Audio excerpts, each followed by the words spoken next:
भटिंडा में कर्फ्यू के चलते हुए शराब के ठेकेदार अवैध रूप से शराब बेच रहे हैं।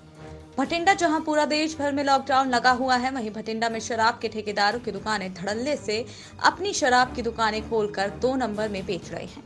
वहीं शराब पीने वालों की जेब पर इसका काफी असर पड़ रहा है, क्योंकि शराब बेचने वाले ठेकेदारों ने 2 नंबर में इसका रेट कर रखा है। कहने को तो शराब के ठेके बंद हैं, पर इसकी हकीकत तस्वीर कुछ और ही है। बाहर से तो दुकानों को ताला लगा रखा है और शराब के ठेकेदारों के जो करिंदे हैं वह लोग शराब के ठेके के बाहर खड़े रहते हैं और ग्राहकों पर नजर रखते हैं और पुलिस प्रशासन पर भी नजर रखते हैं, और जो लोग शराब खरीदने आते हैं उनसे पैसे बाहर ही ले लिए जाते हैं और शटर में छेद कर रखा है, उसमें से यह शराब ग्राहक को देते हैं और यह लोग शटर के नीचे से भी ग्राहकों को शराब देते हैं। और इन्होंने प्रशासन की आंखों में धूल झोंकने के लिए अपने ठेके को ताला लगा रखा है, पर इनका कारोबार बदस्तूर जारी है और यह लोग पहले से महंगी शराब बेच रहे हैं, पर किसी भी प्रशासन अधिकारियों ने अभी तक इन शराब के ठेकेदारों पर कोई भी कार्रवाई नहीं की है, जबकि सभी प्रशासनिक अधिकारियों को पता है कि शराब के ठेके 2 नंबर में चल रहे हैं, क्योंकि इनको कर्फ्यू के दौरान कोई भी परमिशन अभी नहीं दी गई है। पापा दारू लेके आए? दारू लेके आए? हाँ जी, हाँ जी। कित्थों ਲਈ ਹੈ? ਇਸ ਤੋਂ हाँ जी। ਜੁਗਨੀ 11 ਦੀ? ਉਧਰ ਵੀ ਲੈ ਫਰੰਟ ਤੋਂ ਸਾਹਮਣੇ ਵਧੀਆ ਹੋਊਗੀ। ਠੀਕ ਹੈ, ਕਿੰਨੇ ਦੀ ਬੋਤਲ ਦੀ ਦਿੱਤੀ ਤੁਹਾਨੂੰ? 150 ਦਾ ਆਧੀਆ ਦਿੱਤਾ? ਇੱਥੋਂ ਲੈ ਸਾਹਮਣੇ ਵਧੀਆ ਹੋਊਗੀ। नहीं कोई नहीं, बस बठिंडा का मैना चौक एरिया ये, यहाँ पर सामने आप देख सकते हैं कि चौक पुलिस मुलाजिम भी बैठते हैं और उसके बावजूद यहाँ पर एक ठेका है जो शराब का आप देख सकते हैं सरेआम खुला हुआ है, इसका शटर उठाया हुआ है। यहाँ से जो लोग आते हैं और शराब लेकर चले जाते हैं, प्रशासन की आंखों में धूल झोंकते हुए ये जो ठेका है शरेआम यहाँ पर चलता है। आसपास के जो व्यक्ति हैं वो यहाँ से 2 नंबर में शराब जाती है और शराब बेचते हैं ये लोग। आप देख सकते हैं बठिंडा से लाइव तस्वीरें, जो लॉकडाउन के दौरान 2 नंबर में यहाँ पर शराब बिकने का कारोबार धड़ल्ले से चल रहा है। हम प्रशासन से यही गुहार लगाएंगे, आखिर क्या प्रशासन को इस चीज़ के बारे में पता नहीं है कि जानकर वो प्रशासन अनगैली करता है इस चीज़ में। बठिंडा से Deepu Sharma, pulse 24 news channel Bathinda.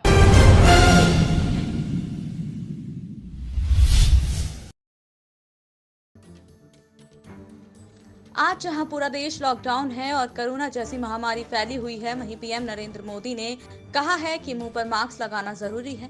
जब भी आप घर से बाहर जाएं और चाहे आप गाड़ी में ड्राइव कर जा रहे हो, चाहे आप सड़कों पर पैदल जा रहे हो, मुंह पर मास्क जरूरी लगाएं ताकि इस महामारी से बचा जा सके।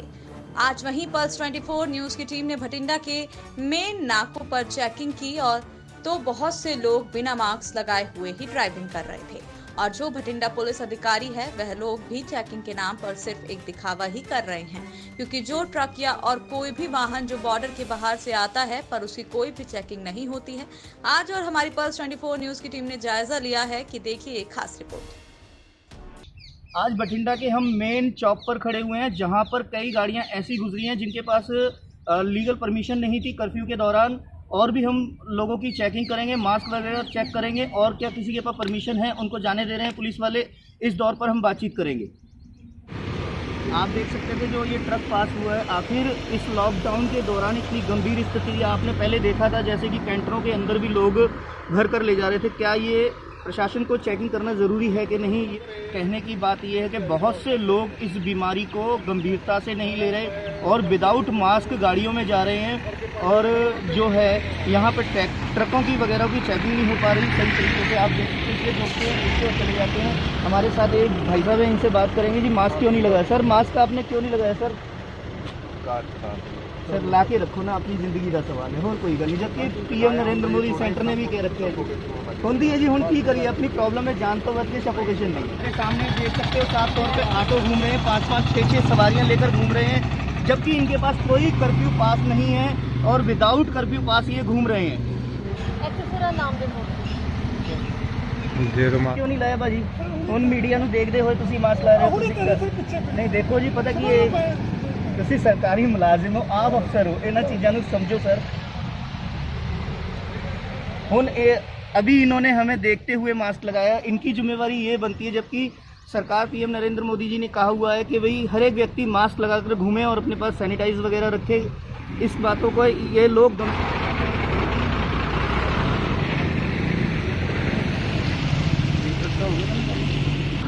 बठिंडा के बाईपास से जो ट्रक गुजर रहे हैं उनसे पूछताछ तो की जा रही है, पर उनकी चेकिंग नहीं हो रही है। आप देख सकते हैं बस मुलाजिम सिर्फ पूछकर उनको छोड़ देते हैं। अभी दिल्ली में एक हादसा हुआ था जिसमें कैंटर के अंदर भी लोगों को दूसरे जगह से एक जगह से लेकर दूसरी जगह पहुंचाया जा रहा था। क्या प्रशासन का ये फर्ज नहीं कि ट्रकों की चेकिंग की जाए? अच्छा निकले आज मीडिया को देखते हुए मास्क लगा रहे हैं। ये पहले मास्क लगा रखा था।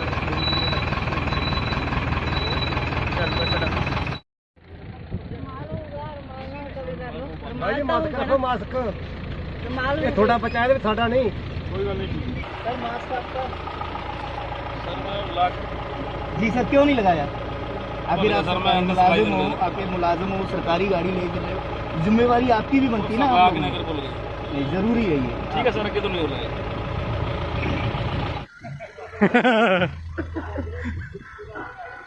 भाई करी नीचे गड्डी ਭਾਜੀ ਭਾਜੀ ਭਾਜੀ ਲਓ। ਐਸਐਸਪੀ ਸਾਹਿਬ ਵੱਲੋਂ ਹਦਾਇਤਾਂ ਵੀ ਬਿਨਾਂ ਵਰਦੀ ਤੋਂ ਜਾਣਾ ਨਹੀਂਗਾ। ਅੱਛਾ ਜੀ ਥੋੜੇ ਪਿੱਛੇ ਹੋ ਜਾਓ। ਮਾਸਕ ਨਹੀਂ ਲਾਇਆ ਸੀ ਆਪਾਂ ਲੋਕਾਂ ਨੂੰ ਸਿਖਾਉਂਦੇ ਆ। ਇੱਕ ਮਿੰਟ ਆ ਮਾਸਕ ਪਿਆ ਸਾਰਾ ਕੁਝ ਇਨਸਿਡੈਂਟ ਹੈ। ਮੈਂ ਗੱਡੀ ਨੂੰ ਤਾਂ ਹੀ ਤੁਹਾਨੂੰ ਕਿਹਾ ਸੀ ਹੱਥ ਨਾ ਲਾਇਓ। ਫਿਰ ਵੀ ਨਾ ਪਤਾ ਕੀ ਆਪਾਂ ਮੈਂ ਗੱਡੀ 'ਚ ਇਨਸੂਲਿਨ ਕੀਤੀ ਹੋਈ ਹੈ ਜੀ। ਮੈਨੂੰ ਆਪ ਦੀ ਸੇਫਟੀ ਦਾ ਪਤਾ ਨਹੀਂ। ਲੈਣਾ ਲੈਣਾ ਲੈਣਾ ओ भाई ओ भाजी मास्क ला लिया करो यार। प्रशासन समझा समझा के हाँ? थक गए इन लोगों को भी। मास्क बहुत जरूरी है। ये क्या कोई- महामारी ऐसी है कि एक दूसरे के थूक से या वायरस से सांसों से फैलती है ये। क्यों हमें मिलने की तरीका नहीं की कारण की रुमाल भी नहीं बनने मतलब एक भाजी और एक ना आ गया बिना मास्क तो दोनों बनोगे अगर वो तक कोई वायरस भी या ਭਾਜੀ इन्ना का जवाब है कि कोई बीमारी नहीं होती पर कर लो ते कोई दिक्कत नहीं है। सर मास्क नहीं लगाया तू सर मास्क नहीं लगाया आप। मास्क लगाकर बहुत कम लोग चल रहे हैं और इस बीमारी को गंभीरता से नहीं ले रहे, जबकि प्रशासन इन्हें समझा कर थक चुका है कि मास्क लगाकर चलो, सैनिटाइज कर लेकर साथ में चलो।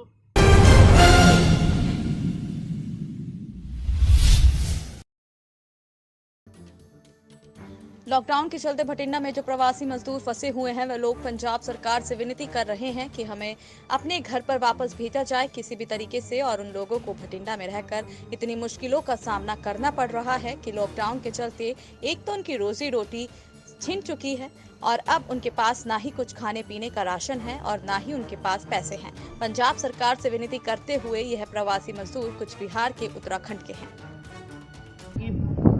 आज बठिंडा के लाल सिंह बस्ती गली नंबर 6 में हम आए हुए हैं। यहाँ पर कम से कम 60 से 70 जो बिहार के मजदूर प्रवासी हैं वो यहाँ फंसे हुए हैं। उनका कहना है कि यहाँ पर हमारा आधार कार्ड वगैरह भी नहीं बना हुआ, हम लोग अपने कैसे घर पर जाएंगे और हमें ना राशन वगैरह कुछ भी यहाँ पर हमें मुहैया नहीं हो रहा।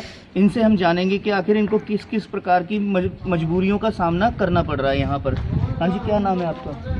मेरा अजय प्रसाद यादव नाम है। अब क्या कहना चाहोगे कि मैं कहना चाहता हूँ कि बिहार के रहने वाले हैं, हम पंजाब में रहते हैं, मजदूर आदमी हैं, हम लोगों को खाने पीने का व्यवस्था नहीं है।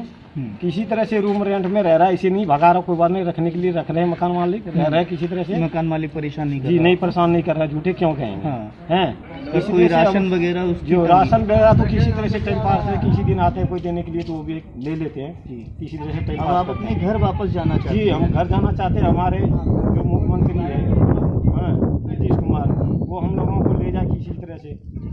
आप लोग लोग यही सुविधा एक खोजते हैं। साइट तो खोलिए। आज ही उसका डिसीजन हुआ है कि जो बिहार के मजदूर हैं उनको वापस बुलाया जाएगा, तो उसका रजिस्ट्रेशन आप लोगों को करवाना पड़ेगा। तो वो आप लोगों को पता नहीं इस बारे जी में? नहीं पता, अभी तो नहीं है, आपको पता नहीं जी है? नहीं। एक रजिस्ट्रेशन साइट खुली है, उस पे करना होगा। आपके बैंक खाते वगैरह यहाँ हैं? जी यहाँ पे खाता नहीं है, यहाँ पर कोई खाता नहीं है आपका? ना आधार कार्ड यहाँ का है। नहीं, यहाँ का आधार कार्ड है। आप कितने लोग हो यहाँ पर? हम यहाँ करीब 30-35 आदमी हैं यहाँ पे, इस नज़दीकी इस ग्राउंड में। इसी हाँ, ग्राउंड में? बाकी तो काफ़ी आदमी है हमारी साइड में। जी कितनी खोलियाँ बनी हुई हैं जिनमें आप लोग रह रहे हो? अभी ये 7-6 रूम है, देखिए 6 हाँ, रूम है। एक ही रूम में मतलब कितने लोग हो आप? 3 आदमी रहते हैं, किसी में 3 किसी में 2 ऐसे करके रह रहे हैं। और लोगों से जानेंगे हम इस बारे में कि क्या उनको मुश्किलों का सामना करना पड़ा। हाँ जी, क्या नाम है आपका? बदली राम है। क्या कहना चाह रहे हो आप कि भाई बिहार जाना है आपको वापस? हाँ, ये बिहार जाना है। हम लोग के पास पैसा नहीं है, ना खाने का है। बिहार तो हम लोग को जाना ही है, बहुत मुजरिम में है, खाना नहीं मिल रहा है। कैसे क्या करें आप लोग सोचिए इस बातों को। जो आपके खाते वगैरह यहाँ पे अकाउंट है बैंकों में? नहीं, आपके? हमारा खाता उता कुछ नहीं है यहाँ। तो किस प्रकार से अब ट्रेनों जब चलेंगी तभी जाना होगा आपका?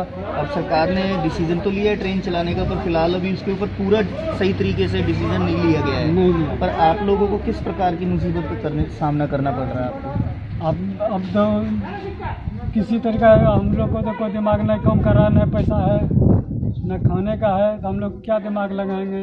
अब सरकार लोग जो करेगा वही उसी आधार पे हम लोग चलेंगे। कोई दिहाड़ी मजदूरी इस समय? दिहाड़ी करते हैं, मजदूरी करते हैं। नहीं, इस समय चल रही है आप? नहीं, इस तरह 1.5 महीना से बैठे हैं। 1.5 महीने से बैठे। कोई राशन पानी देने वाला है नहीं, आप लोगों को? नहीं, कोई खाने आता है देने के लिए 2 रोटी दे देता है, बस हो गया। इन लोगों का सबका कहना है कि हम इतनी इस कदर मुश्किल में फंसे हुए हैं यहाँ पर, कम से कम इसी बेड़े में जहाँ हम खड़े हैं यहाँ पर 30 से 35 आदमी जो बिहार के मजदूर प्रवासी हैं जो यहाँ पर फंसे हुए हैं, और इनके किसी भी प्रकार से यहाँ पर बैंकों में खाते वगैरह नहीं है। और एक घर में जैसे आप देख सकते हैं लाइन से यहाँ पर 6 के 7 खोलियाँ जो बनी हुई हैं, मकान बने हुए हैं, उसमें एक एक आदमी बड़ी मुश्किल से रह पा रहा है। आप देख सकते हैं कि घर की स्थिति है इतनी स्थिति जो डाउन है, क्योंकि इनके घर में बहुत मुश्किल है। लंगर वाले जो लंगर दे जाते हैं उससे तो उनका गुजारा चल रहा है, पर अब ये लोगों की डिमांड है कि हमें बिहार सरकार किसी भी तरह से हमें यहाँ से वापस बुलाए।